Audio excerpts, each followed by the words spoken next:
Discussing about Bohr's model of hydrogen atom. So already we have a knowledge and we have same concept in ninth class, right? Even though once we have to take a look here, every electron according to the Bohr model is present in a particular orbit. That orbit is present from certain distance. Moreover, that particular orbit, when electron is existed in that particular orbit, it neither lost the energy and nor gained the energy. That was we discussed. Same thing here we have a statement. Electron in an atom occupy stationary orbit of fixed energy at different distances from the nucleus. So we have different orbits. So that all orbits we call as stationary orbits. Already we explained that. Next one. Electron sometimes is able to change its place, means it is jumping from one orbit to another orbit. So when electron is jumping from lower energy to higher energy, so I am able to draw this. So this is I consider like a nucleus, and this one is inner shell, this is outer shell. When electron is jumping from inner shell to outer shell, so energy is ready to receive. So receiving of energy by electron is called absorption. Right? Same thing here. An electron jump from lower energy state to higher energy state. It absorbs energy. Right? Second thing, an electron which jump from higher energy to lower energy. Right? So ultimately excess energy is ready to release. So releasing of energy we call as emission. Same thing here. An electron jump from a higher energy state to lower energy state, it emits the energy.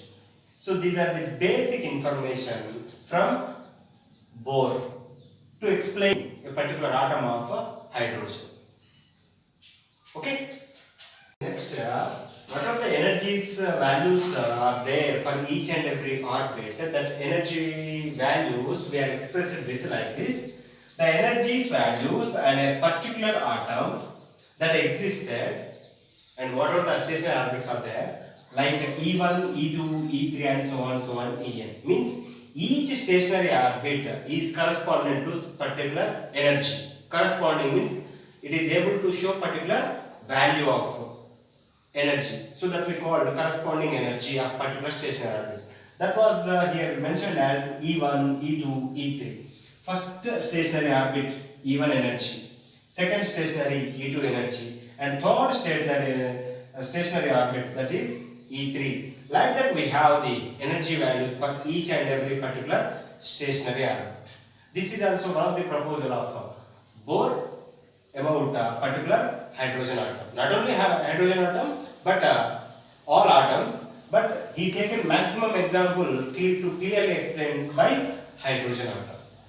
Okay. So a small discussion that is about emission lines. So already we have when electron is either receiving the energy or energy, means absorption as well as emission, right? That should be in the form of electromagnetic waves, because energy in the form of light, right? Same thing. So whatever the energy is released or absorbed by particular atom, so that atom, especially that energy is utilized by only electron, because electron is changing the place from one orbit to another orbit, or one stationary orbit to another stationary orbit. From that, these emission lines are able to possible by an atom. So for that, see the definition. The energy emitted by electron is seen in the form of electromagnetic energy. Already we discussed whatever the energy, that energy in the form of light. Light is simply we call as electromagnetic wave. For that energy we call as electromagnetic energy. And when wavelength is visible region, it is visible as emission. So whatever the lines we got in the spectrum of particular atom, right? So the wavelength is in visible region. Already we discussed visible region means it is started from violet and ends with the red, right? Violet color is the lowest wavelength, red color is highest wavelength.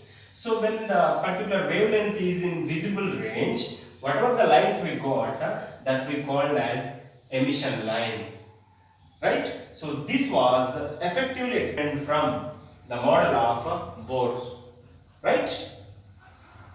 We have one more explanation, that is whatever the emission line is there, right? So if you observe such type of emission line spectra in a high resolution spectroscopy, right?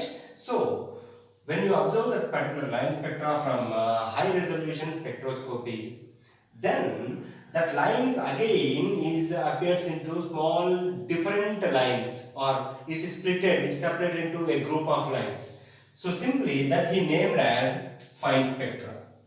Means again whatever the emission line is there, it is a bunch of lines, right? But it's not possible to observe by naked eye. It is possible by only high resolution, means it is having high capacity of microscope, that we call as here spectroscope, because we are observing line spectrum now. For that microscope we call as spectroscope, right? So splitting of emission line spectra into group of fine lines or lines is called